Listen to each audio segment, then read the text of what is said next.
stressed out trying to get Attico or underground tickets to the Colosseum? I see so many comments and I get so many messages from people that say they're really stressed out about getting these underground tickets or the Attico tickets, which are extremely elusive.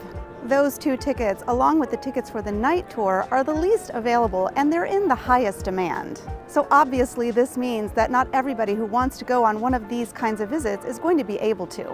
And if you really want to do this visit and you can do it, great. But the point of today's video is to share with you how much you can really see with just a standard entry ticket of the Colosseum. I guess there must be some sort of a misconception that if you visit the underground of the Colosseum or the Attico, you're going to see so much more. But the fact of the matter is that the standard entry Colosseum ticket allows you to see almost the entire monument and most of the things that you really want to see, including parts of the underground and amazing views from the second level. So by all means, if it is important to you to get those underground or Attico or even night tickets, go ahead and try to do so.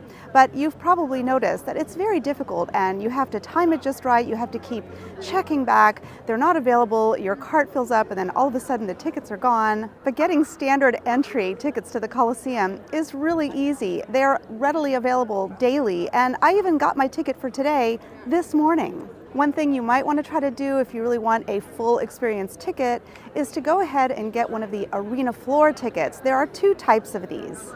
One is the full experience with the arena floor. That is a full Colosseum visit that I'm about to show you, plus the arena floor. And the other is the 24-hour arena floor ticket that is a quick access to the arena floor and just the arena floor, and then you pop back out again and you're done. Both of these types of tickets are also really available and much easier to get than the Attico underground or night visits. One caveat about getting the standard entry ticket: your ticket includes entrance to the Roman Forum Palatine Hill within 24 hours of your Colosseum entry time, but it does not include the super sites. However, it is really easy to add the super sites by just paying a €4 supplement. You can do this on site or online. Speaking of the Roman Forum Palatine Hill, another option to consider is to just visit that park and not go inside of the Colosseum. You can get the Roman Forum Super Pass, which includes a one-time entry to the Roman Forum and Palatine Hill and all the super sites, but it doesn't include entry to the Colosseum. This ticket is readily available daily for on-site or online purchase. As you can see the Colosseum from the outside and avoid the stress of trying to get these tickets and standing in line and going through security and then spending all that time fighting the crowds inside of this monument. And believe me, there is so much of ancient Rome to discover in the Roman Forum and Palatine Hill. I am not saying it's not worth it to visit the Colosseum. I'm also not saying it's not worth it to visit the underground, the night tour, or the Attico. What I'm saying is that you don't need to let the stress of not being able to get underground or night tickets or Attico tickets ruin your trip or your idea of what it is that you want to see here at this monument. So I'm going to take you with me inside, show you exactly what it is you do see here at the Colosseum with a standard entry ticket. I'll explain what it is that we're not seeing with the Attico and the underground ticket, and then you can make an informed decision whether it's really worth it to wake up at 3 o'clock in the morning 30 days in advance and keep refreshing your browser and trying to get these tickets. I hope you get the ticket you want, but I hope that if you just visit the Colosseum with the standard entry ticket, that you will enjoy it just as much. All right, let's head inside. Here we go.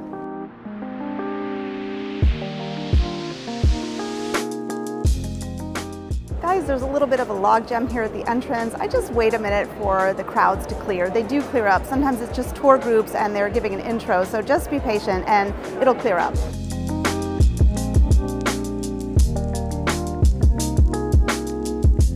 Okay, I've just entered the Colosseum. I've gone through the internal ticket booth and I'm ready to begin my visit. Obviously, if you're on a tour, somebody's going to show you the way, but this is what you would do for a self-guided visit. Don't forget to use the Colosseum app as your free audio guide. You can download it for Android or Apple.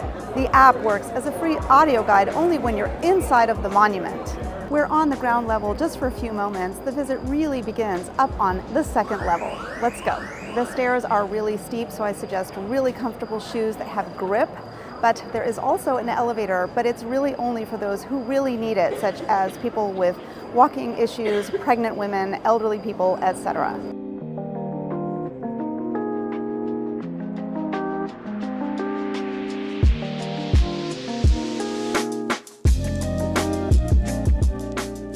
The minute you come up the stairs from the first level here to the second level, you start to see this permanent exhibit inside of the Colosseum.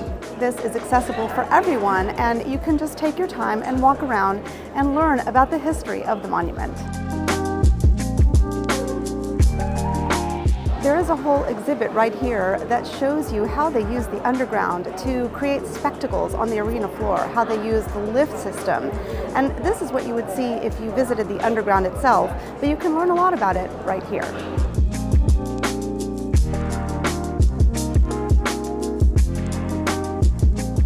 I really love this display right behind me. It explains how they know so much about the Colosseum from ancient Roman coins.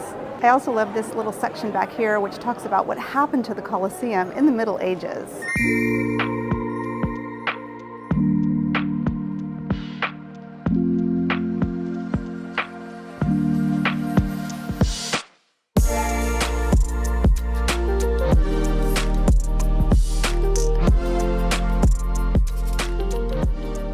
At this point, we've left the permanent exhibit, and this space behind me is where you would see a temporary exhibit if there were one.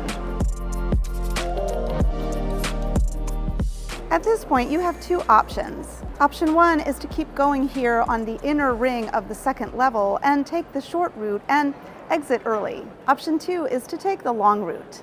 And this is what I'm going to do now. Right now, I'm on the second tier inside of the inner rings of the Colosseum. The next part of the visit is where I'm going to go inside of the monument, always on the second floor, but so I can see the inside of the monument from the other side of this ring.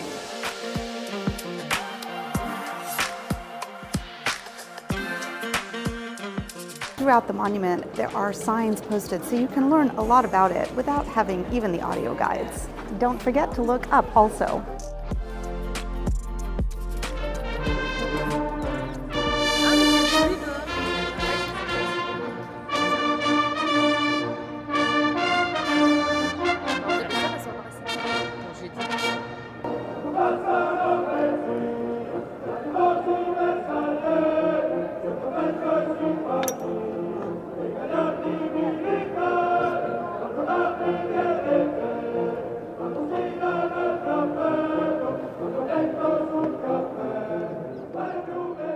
Here on the second floor, you can get amazing views of the monument. I used my wide-angle lens and I was able to get some of the same kinds of shot that I've gotten from the Attico.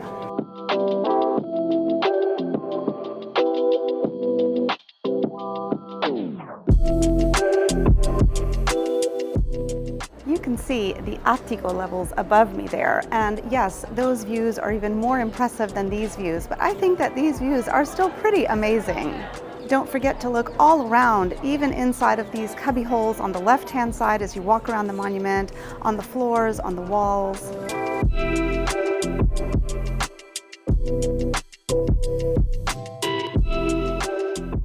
Have you noticed how you can see quite a lot of the underground from up here? Now when we go down to the first level, you'll be able to see a lot more of the underground from there.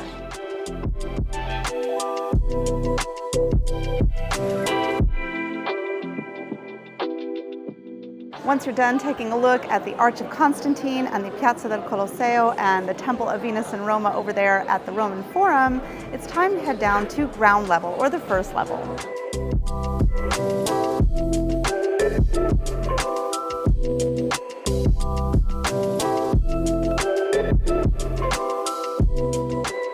And we are now on ground floor level. So we're going to go on the inside of the Colosseum on this level, and you'll see how much you can see of the underground and the arena floor from here.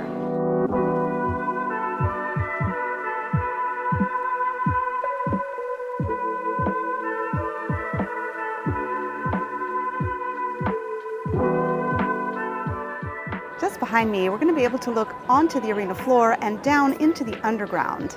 And from there we can see the replica of the elevator that they made to show people when they visit the underground. So that is something that you really can't see unless you visit the underground, but you can kind of see it from here.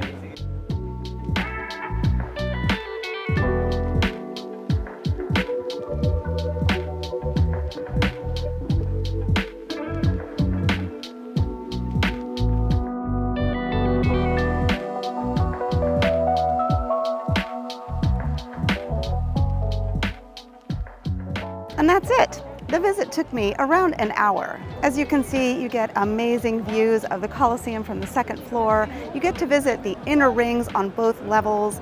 You get to see the permanent exhibit and any temporary exhibit. There wasn't one this time, but you would see it if there was one. From both levels, you can look down into the underground and you can see the arena from above. What you're missing with the Attico is a view of the Colosseum from even higher up. But again, I think from the second level, it's still pretty amazing. What you miss with the underground tour is not being able to see a little piece that's actually underground and in the dark, but it's really just a small piece. The rest of the visit is in those labyrinths that we saw from the outside. Yes, I know there's a little bit of cachet with being able to say that you saw the underground or being able to get those pictures. But again, I hope you'll agree with me that seeing the Colosseum, most of the Colosseum, is still pretty good. While I'm not going to show you in this video, don't forget that this ticket does include a visit to the Roman Forum and Palatine Hill within 24 hours of the entry time of this Colosseum visit. So my ticket was for 9 a.m. I could have gone to the Roman Forum and Palatine Hill from 9:01 a.m. yesterday, and I could go later today, or I can go anytime until 8:59 tomorrow morning. Once you're inside the Roman Forum and the Palatine Hill, which is all one park, you can stay as long as you like until closing, but there is no re-entry. Guys, I think you know by now I have lots of videos about the Colosseum, so for much more about tickets, where to eat near the Colosseum, how to enter, etc., check out my playlist right here. I hope that was clear, but please drop me a line in the comments below if you have any questions. I'll be glad to answer them.